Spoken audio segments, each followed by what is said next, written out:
Welcome to the Home Services Success Stories podcast powered by Peakzi, the #1 AI platform for growing your home services business. And on the show today, we have Darrell Furgison, who is the owner at Shocking Difference. Daryl, welcome to the podcast. How are you? Great, thank you. It's great to have you on, Daryl. So let's jump right in. What first drew you to the electrical trade in your early career? Well, I always wanted to do something with my hands, and I knew that. And I actually didn't start in the trade in electrical. I was working for a company that did refrigeration and appliance repair. And early on, after about 6 or 8 months, the promises that they had given me weren't panning out.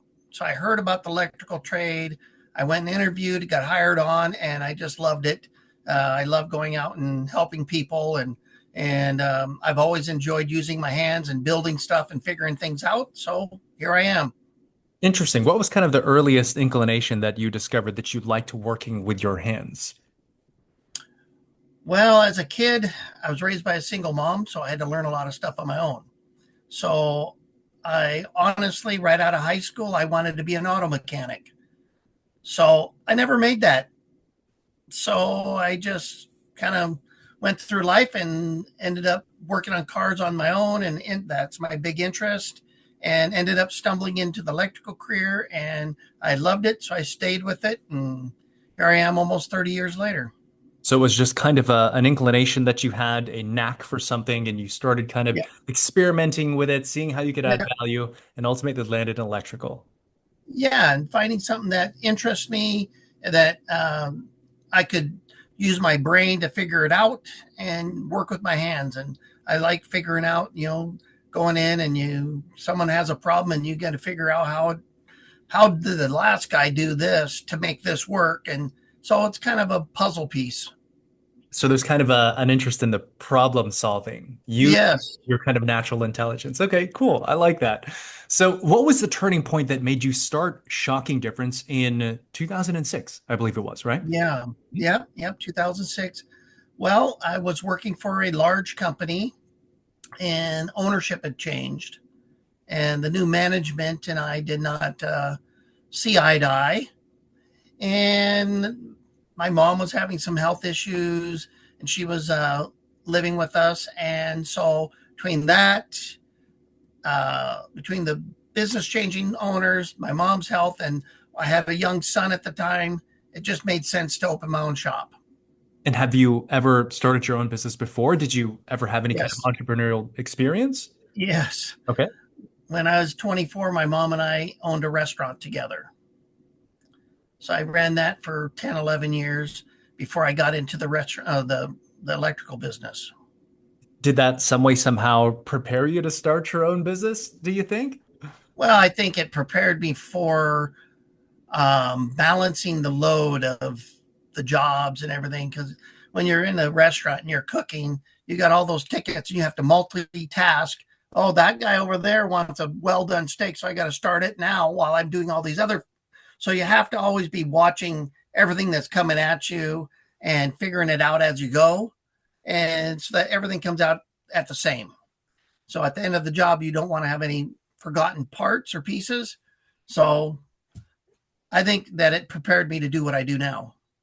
Interesting. I think it's really cool to see how experiences kind of like one thing serves the other, even when you're not like really conscious about it, right? So Right. you kind of tapped into your why already as far as why you decided to start the business, but I know an important aspect was family, and specifically you had a young son. So talk a bit more Yeah. about how that influenced your reason for starting Shocking Difference. Well, part of the reason was, I had a young son. I wanted to spend time with him. I wanted to try to be home more.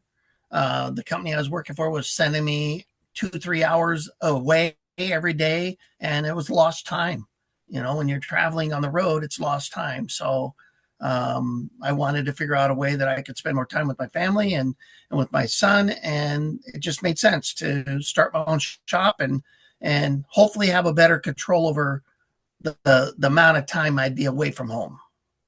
So it was control over your time and your schedule and how Yeah. much you could really support and be with the family at the same Yes. time, carving out kind of that financial path for you through the skill and the trade that you've developed. So what were those Yes. early days like? I'm sure there were challenges, but any stories kind of come to mind for you? Yeah. Well, those early days were pretty thin, as far as an income. Because in the early days, for me, I'm an electrician. I'm not a businessman. So figuring out how to price yourself correctly, how much does it cost an hour? How much is your fuel? How to put all the pieces together, the puzzle, the insurance and all that stuff. And I think that those are the biggest struggles is figuring out how to manage your time on the job, manage your time doing the books, manage your time with your family. I mean, you have all these things that you got to put in one pot and then figure out, how do I manage a time with everything and still be successful? And that's a challenge. I mean, I think that was the biggest challenge was figuring out how to make money enough to take care of the family and have enough time to spend with the family at the same time. So it's the puzzle piece of putting it all together, right? So being a master of your craft and delivering great service at the same time, running the business and all the pieces that run into it, marketing, operations, evangelization, Yes. delivery, all that kind of jazz. So Yeah. that makes a lot of sense. So Well, there's so much that you don't realize yeah. when you decide to open the business. Oh, I can do that. Yeah, but did you really look at all those aspects of running that business? Insurance for the vehicle, insurance for healthcare, insurance for your employees, if you have any, and so on and so forth. There's so many pieces that until you're in deep, you don't really know that are even there. Hmm. Okay. And was there a point when it all just started to kind of click for you and I don't know if it ever clicked for me. I okay. will tell you that my wife has been a big part of helping everything click. Tell us So, about that. I know she took a risk also. She left, I believe, a healthcare career. She was an uh, ICU nurse. Is that correct? yes, yes, yeah, high paying job. Hmm. She'd been doing that for almost 30 years, Hmm. and well, right at 30 years. And she was feeling the weight of that, dealing with, she worked in the pediatric intensive care and feeling the weight of dealing with the, um, the illnesses and whatnot of children. And she was already helping me kind of as an extra job. And so when my business got to the point that I couldn't work in the industry, work out in the field to do the work, to bring in the money, and still do all the books and the paying everybody and all that stuff, she started helping me out. And eventually, after 10 years in, about 8 years in, she started helping me after her nursing job, weekends, after hours, all this kind of stuff. And quickly realized that I wasn't doing as good of a job as I needed to get paid fairly for my services. For everything that I was giving to the customer, I wasn't pricing myself fairly. So she stepped in and helped me, find a way to turn the ship in the right direction. Interesting. And how would you say that you sort of work together, complement each other now? She seems kind of like maybe like the business manager or CEO, that kind of thing. Like how Yes. do you guys work together? Yes. Well, my wife is more of a direct, dominant type personality, and I'm more the laid back, easygoing personality. So I think I do better out in the field talking to the customers because I'm face to face with them. And she's definitely better running the office and kind of overall manager of the business because of her directness. She can see things and talk to people in a direct way that I would probably beat around the bush and never get the message across.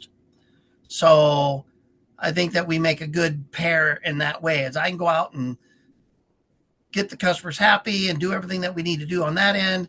And then she can make sure that the services are being kept up and all the employees are following the rules and all that kind of stuff. So we work good together. I mean, what a blessing to have a partner, not just in life, but a partner in business who truly complements your strengths. And I think an interesting lesson when it comes to finding business partners in general, finding folks that complement your strengths and your weaknesses. Yeah. Um, so you mentioned that you're good in front of customers and you can help get the business. But I know you mentioned that joining a business development group really helped ramp things up when it came to acquiring revenue. So tell us a bit about that experience. So absolutely. I believe that if we would not have joined this organization, I wouldn't be in business due to the fact that they helped us to learn how to be managers, how to run a business, how to do all the calculations to know, hey, if you're going to be doing all of these services, how do you price yourself? So they taught us how to get the right pricing for the job that we were doing.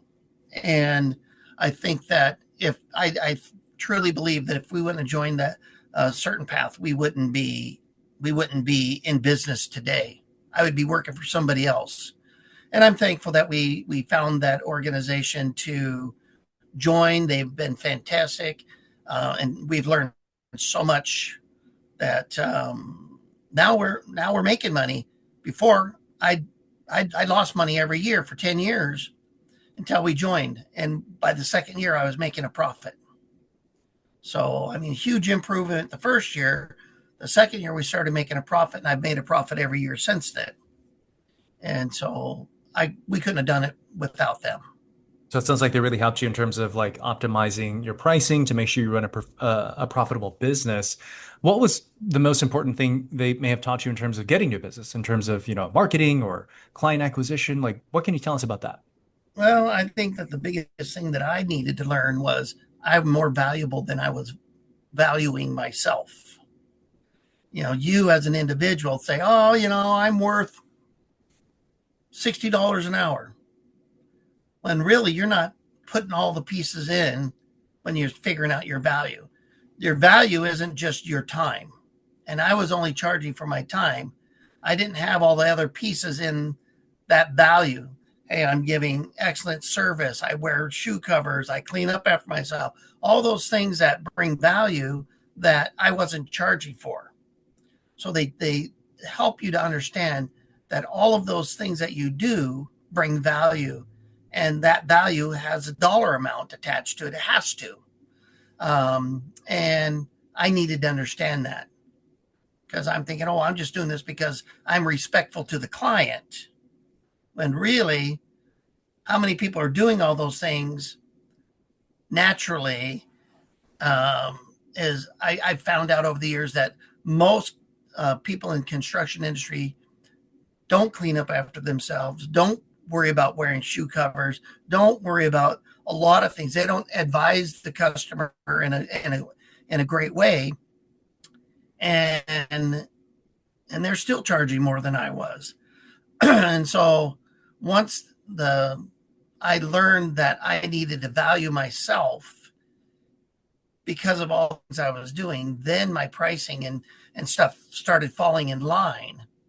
And that's what I think is probably the biggest thing that I learned was how to value me and put that all together to where I can go out and make a comfortable living for my family.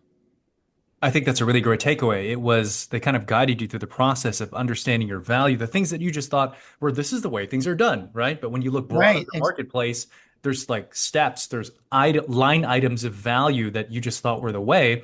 And I think that helped kind of maybe shape your identity, maybe gave you some more confidence when it comes to approaching the customer and asking for your fair market value, right? Right, exactly.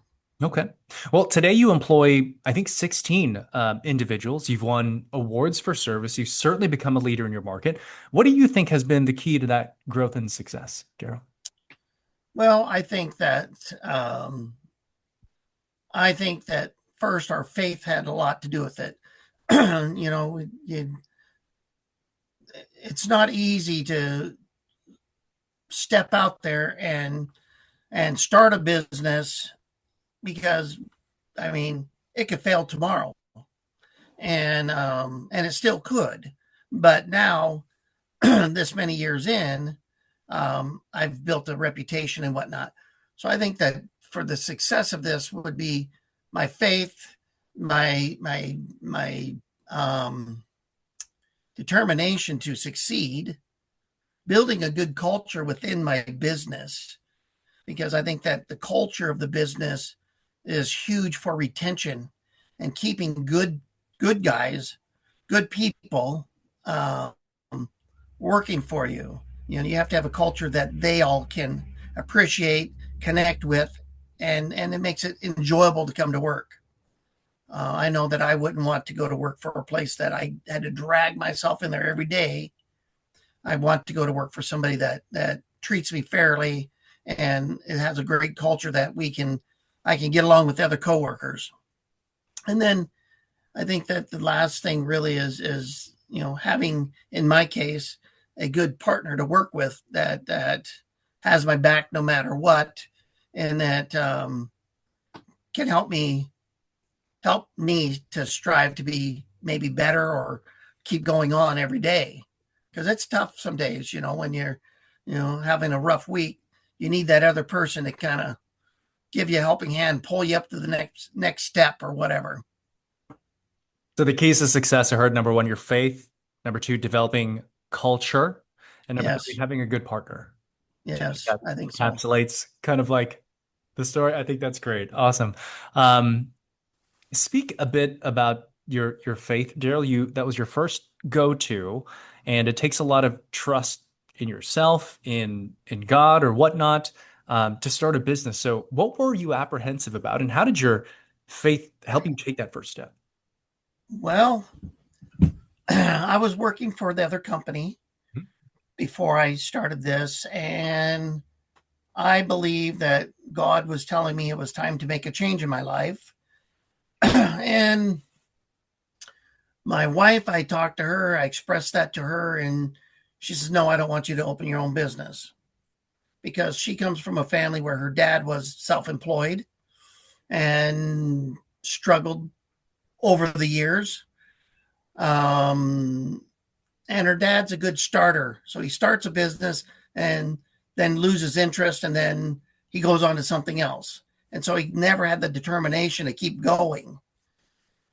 And I got the drive to keep going. If I like it, I'm going to keep going with it.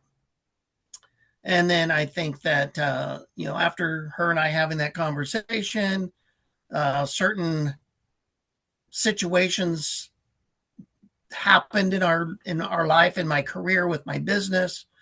I'd worked for the company almost 10 years, and all of a sudden layoff came.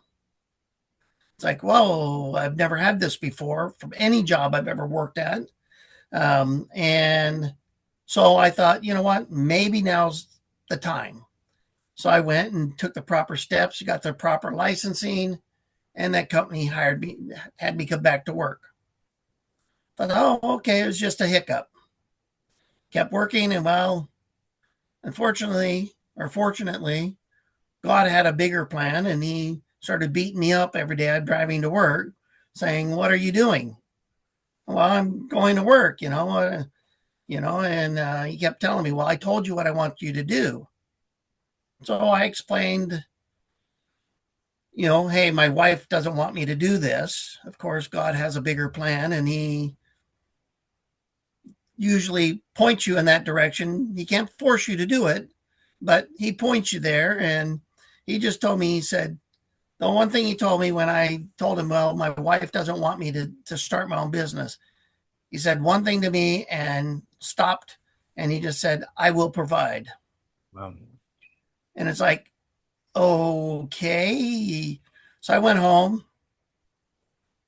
My wife was making dinner and getting ready to go to her nursing job. And I said, well, I was talking to God again today, honey. And he told me that he reminded me that I needed to start my own business. And she said, well, we've talked about this, blah, blah, blah. And I said, well, he spoke to me today. He said, well, what do you have to say? You kind of, yeah, whatever. And I said, well, he told me he would provide. And she just stopped what she was doing. She turned and looked at me and said, I guess you're opening your own business. And she was totally against it. But when I told her what he told me, and we've never looked back. I tell you, I've leaned on that so many times over the years. You know, I believe that God wants us to hold each other accountable, but I also believe that he wants us to hold him accountable. If he tells you he's going to do something and you don't think it's happening, I just say, hey, God, you told me. And you know what? I just didn't wait long enough to see what the results were going to be. But he always works it through. And he's always made us, whatever that thing that we thought, that rock that we thought we couldn't move, he moved it. So I never worry. I don't think about money. I couldn't tell you if I got $5 or $1 million in the bank. Money doesn't matter. The matter is that he's still providing. He's still showing me the way every day. And I just trust and lean on that. And when my time is done to pass the torch to somebody else, it'll happen. So I just know that every day I get up, put my boots on, my uniform on, and I come to work and I do whatever I need to do to get through the day. Wow. And that's how I succeed.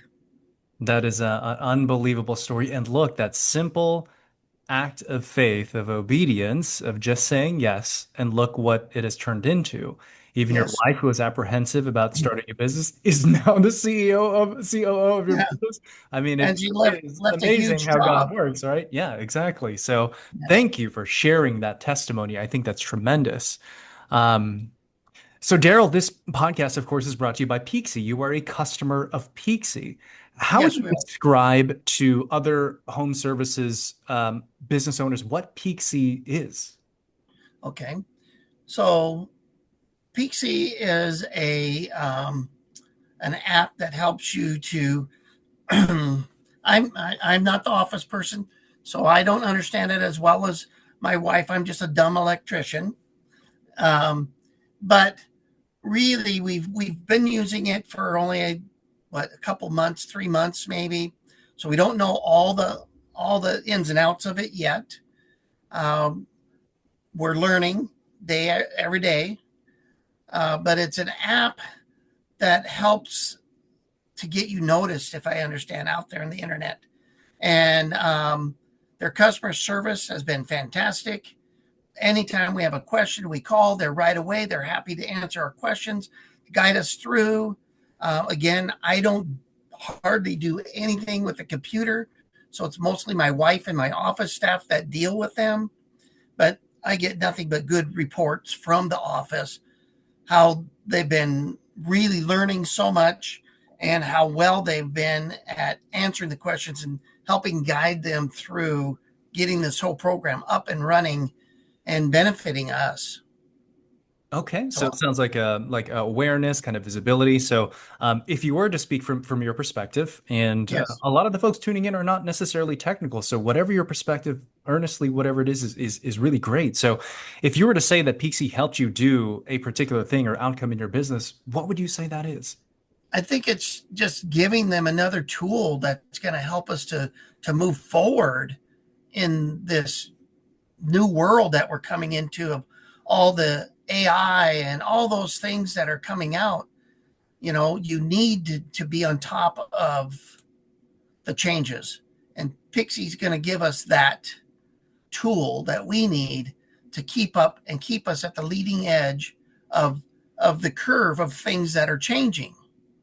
And that's why we joined up, because we want to be on the leading edge, in our community, being able to reach those customers that are more technical than myself.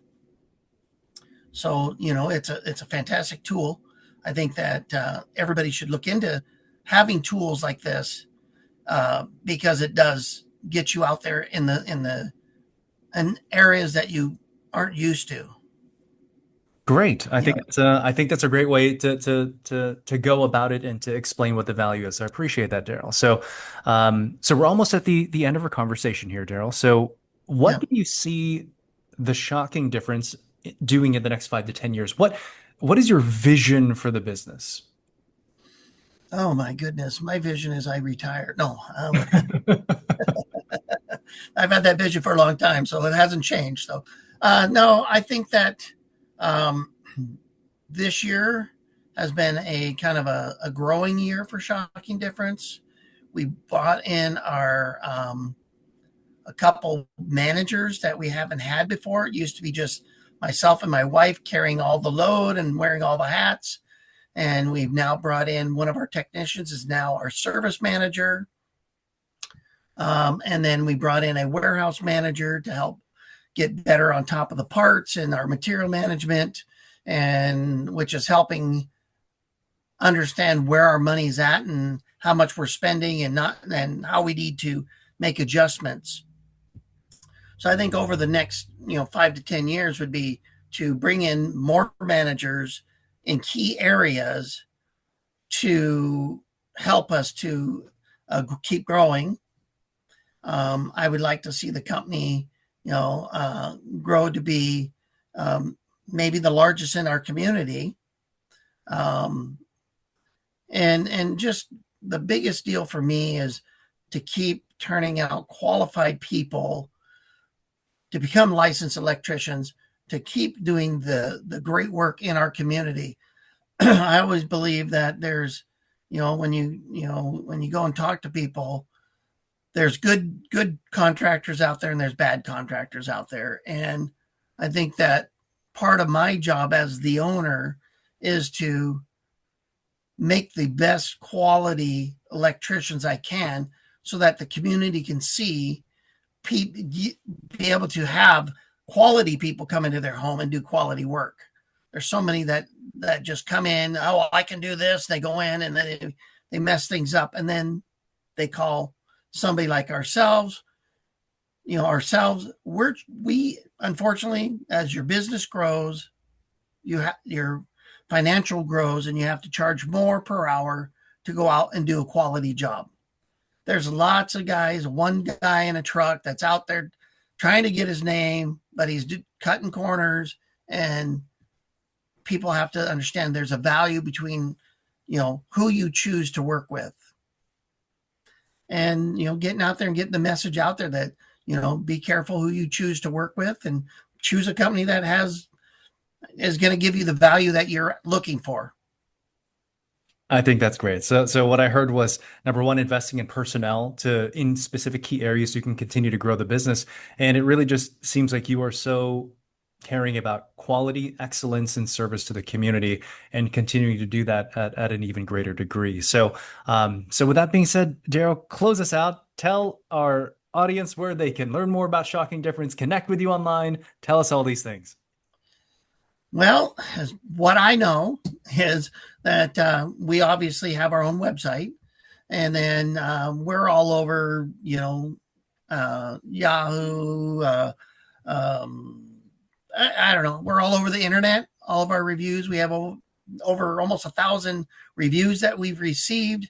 We have a 4.9 consistently. We have been that way for 10, 12 years.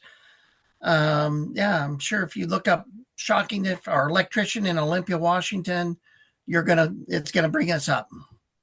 Sounds good. And especially with thanks to Peakzi, you guys will be everywhere. So that's the goal, is to get our name out there better and reach a wider and broader group of people, so we can keep going out and help and educate them on, hiring quality technicians. Sounds good. Well, Daryl, it was really fun getting to know you. Thank you so much for sharing your story, and we wish you and the team at Shocking Difference continued success. Thank you. And everyone else, thanks for tuning in to another episode of the Home Services Success Stories podcast by Peakzi. And we'll see you next time on the next episode on the Home Services Success Stories podcast powered by Peakzi.